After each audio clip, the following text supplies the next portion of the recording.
Estudos com a Bíblia aberta. Primeira Epístola de Paulo aos Tessalonicenses, capítulo 5, versos 23 a 28. Olá, eu sou Fernando Abraão e estes são os estudos com a Bíblia aberta.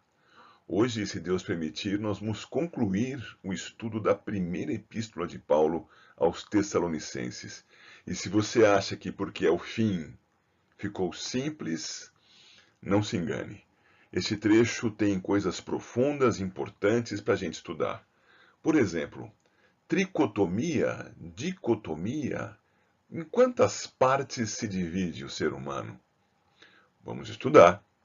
Vamos ver também se Paulo está acabando a sua carta de uma maneira totalmente desconexa com o seu conteúdo ou se, muito pelo contrário, ele fala daquilo que já expôs enquanto escrevia sua carta aos amados Tessalonicenses. Vamos estudar? Abra lá em 1 de Paulo aos Tessalonicenses, capítulo 5, e vamos seguir do 23 ao 28. Vamos começar pela leitura do texto? 1 de Paulo aos Tessalonicenses 5, de 23 a 28. O mesmo Deus da paz vos santifique em tudo. E o vosso espírito, alma e corpo sejam conservados íntegros e irrepreensíveis na vinda de nosso Senhor Jesus Cristo. Fiel é o que vos chama, o qual também o fará. Irmãos, orai por nós. Saudai todos os irmãos com ósculo santo. Conjuro-vos pelo Senhor, que esta epístola seja lida a todos os irmãos. A graça de nosso Senhor Jesus Cristo seja convosco. Vamos começar com os versos 23 e 24, destacando essas três palavrinhas aí: chamados, santos e irrepreensíveis. Vamos ver. Para começarmos, é importante que nós nos recordemos do que Paulo já escreveu. Veja, Paulo reconhecia que os tessalonicenses tinham fé operosa, tinham amor abnegado e tinham firme esperança. Isso tudo em Jesus Cristo. Está no capítulo 1, versículo 3. Paulo reconhecia que os tessalonicenses eram convertidos, serviam a Deus e esperavam por Jesus. Capítulo 1, versos 9 e 10. E Paulo entendia que os tessalonicenses haviam recebido a palavra e, tendo recebido, perseveravam. Resistiam até mesmo às oposições mais violentas dos seus conterrâneos. Os judeus perseguiam a igreja em Jerusalém. Os gentios tessalonicenses perseguiam os cristãos tessalonicenses. Está no capítulo 2, versos 13 e 14. Paulo também orava a Deus pelos tessalonicenses.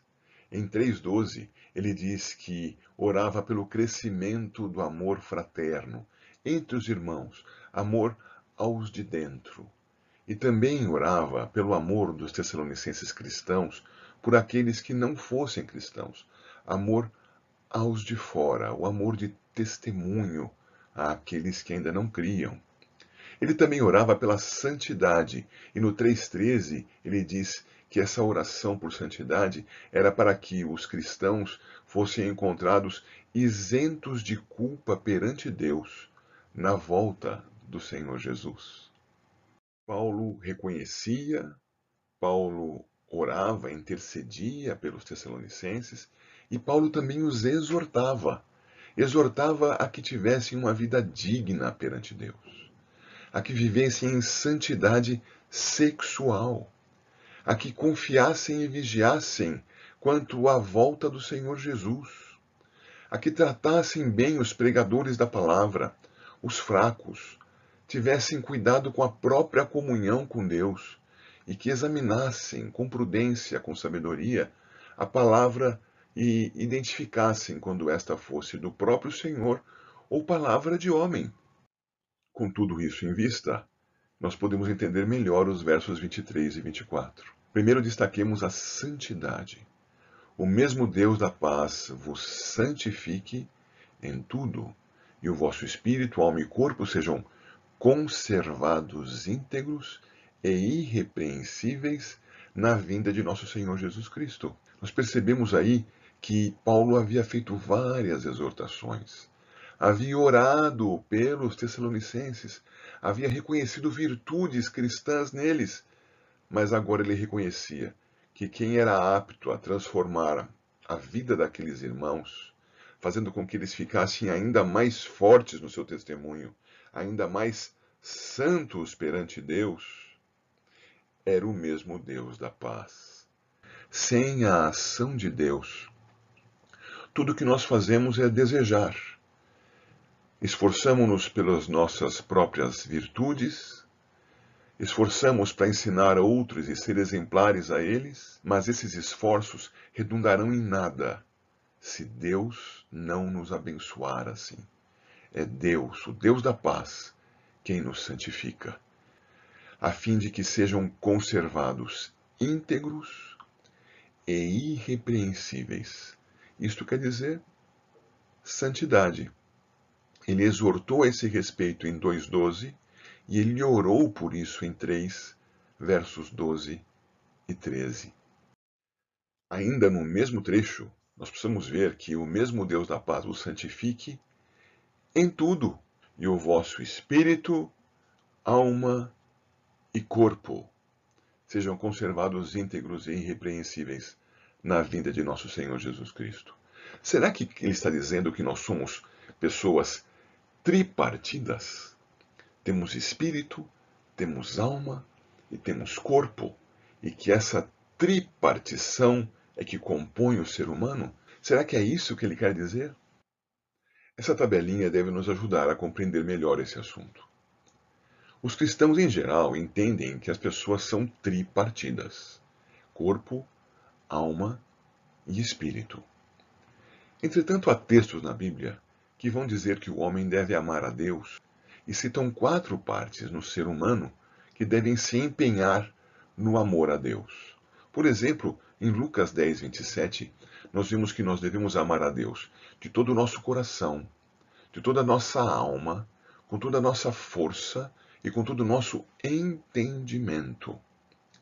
Aqui nós temos a tabelinha, na linha de baixo, isto dividido nos aspectos material, imaterial e na união de tudo isto no nosso ser. Então veja, tomando Lucas 10:27, onde se menciona todo o teu coração, toda a tua alma e toda a tua força, de todo o teu entendimento, nós podemos ver então que o aspecto material tem a ver com a força, ali transliterado para iskui. No aspecto imaterial, a última linha da tabela vai falar da nossa mente, do entendimento, da nossa relação com aquilo que nós temos ao redor de nós, no aspecto horizontal da nossa vida. Está ali mencionado como dianoia, entendimento.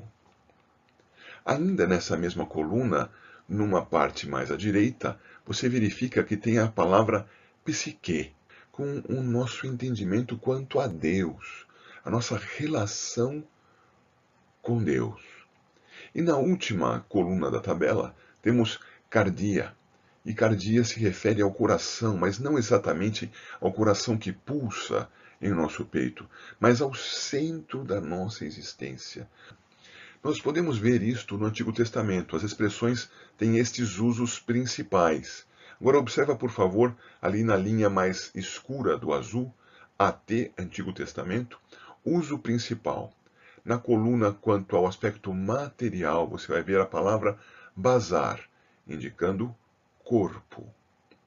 Na mesma linha, a palavra nefesh, que é a relação do homem com o mundo.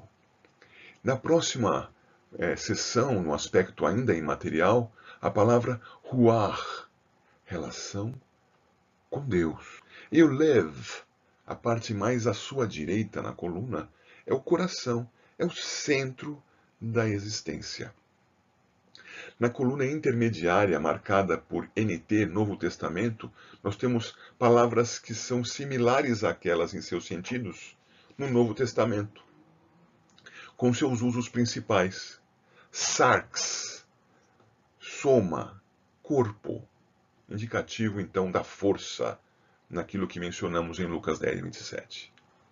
No aspecto imaterial, temos o pneuma, pneuma sendo o paralelo do nefesh no Antigo Testamento, pneuma, a relação do homem com o mundo. Depois nós temos a psique, a relação do homem com Deus. Perceba que são aspectos relacionais e não de divisão do ser humano. Assim também temos então o cardia, em paralelo com o lev do Antigo Testamento, como menção daquilo que se refere ao centro da existência humana. Então pode vir a discussão: tricotomia ou dicotomia? Ou tetratomia, se levarmos em consideração o texto de Lucas 10, 27 e seus paralelos? A resposta que eu adoto, e alguns outros cristãos também o fazem, segue isto que foi registrado pelo Anthony Huckman. Acompanhe a leitura da transcrição do seu livro Criados à Imagem de Deus. Deve-se entender o homem como um ser unitário. Ele tem um aspecto físico e um aspecto mental ou espiritual, mas não devemos separar esses dois. Deve-se entender a pessoa humana como uma alma corporalizada, ou um corpo almatizado.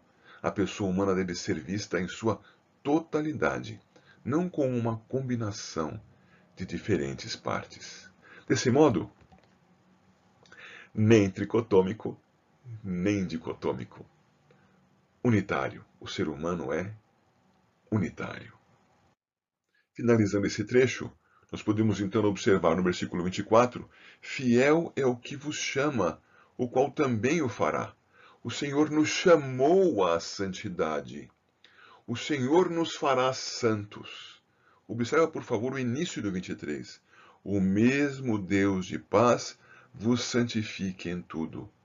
Fiel é o que vos chama à santidade, o qual também o fará com que sejamos santos em Cristo Jesus, chamados para isso, chamados para sermos santos. O texto do verso 23 continua: santifiquem tudo, e o vosso espírito, alma e corpo sejam conservados íntegros e irrepreensíveis.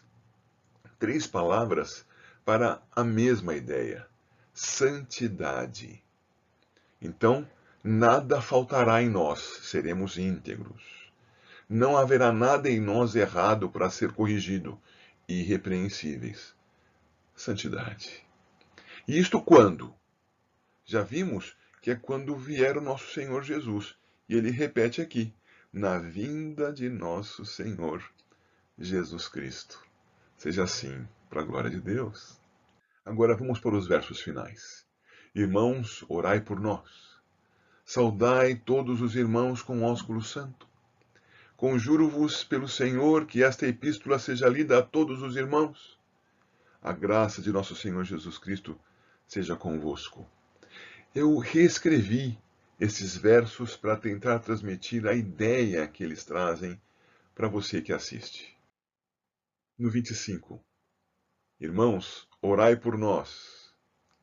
Todos vocês orem por mim do modo que orei por vocês. Lembra-se do capítulo 3, versos 11 a 13? A oração de Paulo? Oração por santidade. Santidade para o dia de Cristo. Cristo que nos livra da ira vindoura. Orem por mim também. No 26 ele diz: saudai todos os irmãos com ósculo santo. Isto é, amem-se e vivam em paz. No 27 temos: conjuro-vos pelo Senhor que esta epístola seja lida a todos os irmãos. Eu escrevo: é muito importante que toda a igreja ouça a leitura desta carta. Leiam a carta para a igreja toda. E por fim ele diz, 28, a graça de nosso Senhor Jesus Cristo seja convosco. É como se ele dissesse: eu termino a carta como a iniciei, pedindo de Deus a sua graça sobre a vida da igreja. Estudos com a Bíblia aberta. Concluímos o estudo da primeira epístola de Paulo aos Tessalonicenses. Deus abençoe a sua vida. Se quiser saber mais, Veja os demais vídeos. Quiser saber mais ainda? Vá à literatura, estude a palavra do Senhor e use, pela graça dele, os instrumentos que ele nos concedeu ao longo da história, com tantos livros e comentários de homens que se dedicaram a servi-lo no estudo da palavra sob a luz do seu Espírito. Faça isso diante de Deus, com a Bíblia aberta. Eu sou Fernando Abraão. Até breve, se Deus quiser.